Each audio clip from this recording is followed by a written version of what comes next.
Dieu a commandé à Moïse d'aller voir Pharaon et de lui dire qu'il était le prophète de Dieu, et que Dieu l'a envoyé vers lui, pour l'avertir des crimes qu'il commettait.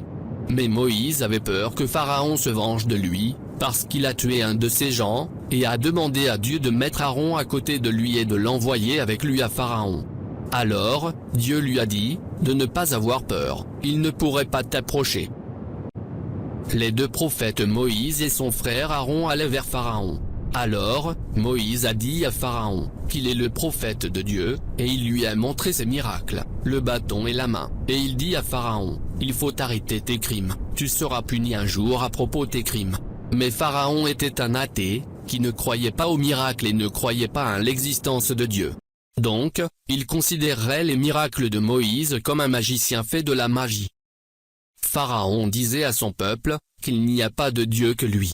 Alors, il a commandé à ses disciples de lui construire un immense bâtiment haut, afin de montrer à son peuple que Moïse ment, et qu'il n'y a pas de Dieu que lui. Et c'est ce qui s'est passé, ils ont construit un immense bâtiment pour lui, et est monté au-dessus.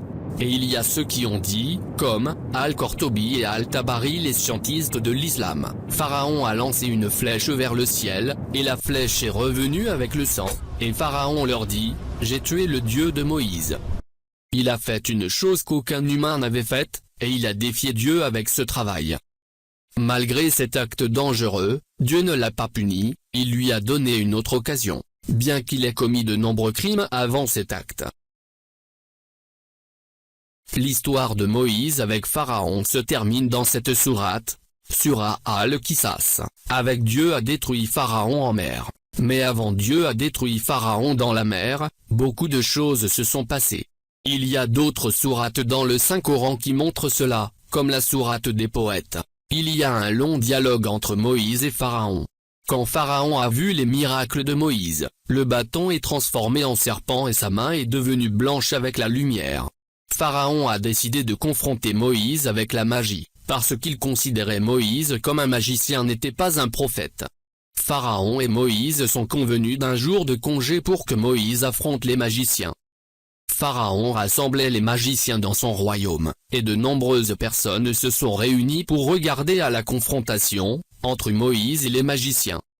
Les magiciens ont jeté leurs bâtons, et ils se sont transformés en serpents, mais ce ne sont pas de vrais serpents. C'était juste de la magie, c'était des bâtons ordinaires. Et Moïse a jeté son bâton, et il s'est transformé en un vrai serpent. Alors, il a avalé tous les bâtons des magiciens facilement. Quand les magiciens ont vu cette scène, ils savaient que ce que Moïse utilisait n'était pas de la magie, mais un miracle. Ils savaient bien c'est quoi la magie, alors, ils sont devenus croyants de Seigneur de Moïse et d'Aaron, et se sont prosternés devant Dieu.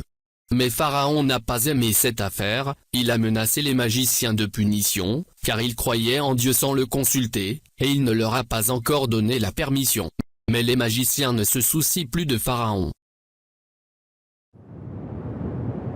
Pharaon est un ignorant seulement, ne savait rien, il ne peut pas faire la différence entre la magie et le miracle. C'est pourquoi nous avons dit dans la vidéo précédente, la vidéo du prophète Mohammed, l'ignorance fait partie des obstacles pour atteindre la vérité. Pharaon a encore perdu contre Moïse. Mais un criminel comme Pharaon n'accepte pas la perte, mais augmente plutôt sa brutalité, et devient plus assoiffé d'effusion de sang. Pharaon a franchi toutes les limites, il ne croyait pas en Moïse, et s'est moqué de lui parce qu'il est pauvre, et torturait beaucoup des gens, et dit des choses mauvaises à propos de Dieu. Alors, Moïse a demandé à son Seigneur de détruire Pharaon, parce qu'il n'y a rien de bon et aucun avantage, il était seulement un corrompu. Dieu a répondu à la demande de son prophète. Dieu a commandé à Moïse de partir la nuit, et de prendre les enfants d'Israël avec lui, et de se diriger vers la mer, et dis-lui que Pharaon et ses soldats les suivront. Et c'est ce qui s'est passé, Pharaon rassemblait un grand nombre de soldats, pour rattraper Moïse et ceux avec lui. Et il les atteignirent au lever du soleil. Mais Moïse et ceux avec lui, les enfants d'Israël, n'avaient pas d'endroit pour s'enfuir, la mer devant eux et Pharaon et des milliers de soldats derrière eux. Et ici, les enfants d'Israël se sont sentis tristes, parce que Pharaon les tuerait tous, ils étaient sans armes et étaient faibles. Mais Moïse sait très bien que Dieu est avec lui. Dieu lui a ordonné de frapper la mer avec son bâton, c'est ce qu'il fit, et la mer se fendit en 12 sentiers, chaque sentier ressemblant à une grande montagne. Alors, Moïse et ceux qui étaient avec lui entrèrent en lui. Alors, Pharaon et ses soldats les suivirent, et entrèrent dans la mer par ses chemins. Mais quand tous les enfants d'Israël ont atteint l'autre côté de la terre, la mer est revenue à sa place. Et Pharaon et ses soldats étaient au milieu du chemin, et ils se sont noyés au milieu de la mer. Mais avant que Pharaon ne se noie, dans ces derniers instants, il croyait au Seigneur de Moïse, et il est le seul Dieu. Cette croyance n'est plus vraie et n'est pas acceptable, car si une personne s'approche de la mort, elle voit des choses comme les anges, le paradis et l'enfer, elle aurait dû croire à leur existence sans les voir. Dans ce verset, il est dit que Dieu protégera le corps de Pharaon, sans âme, et d'os saints, afin que les enfants d'Israël puissent le voir, et être sûrs qu'il est mort, parce que c'est un cauchemar pour eux, et ils ne croyaient pas qu'il est mort. Alors, Dieu a ordonné à la mer de jeter-le, pour qu'il puisse le voir. C'était la fin de Pharaon. La vision qu'il a vue était vraie. Il essayait de changer l'avenir, mais cela n'a pas fonctionné. Il a tout fait.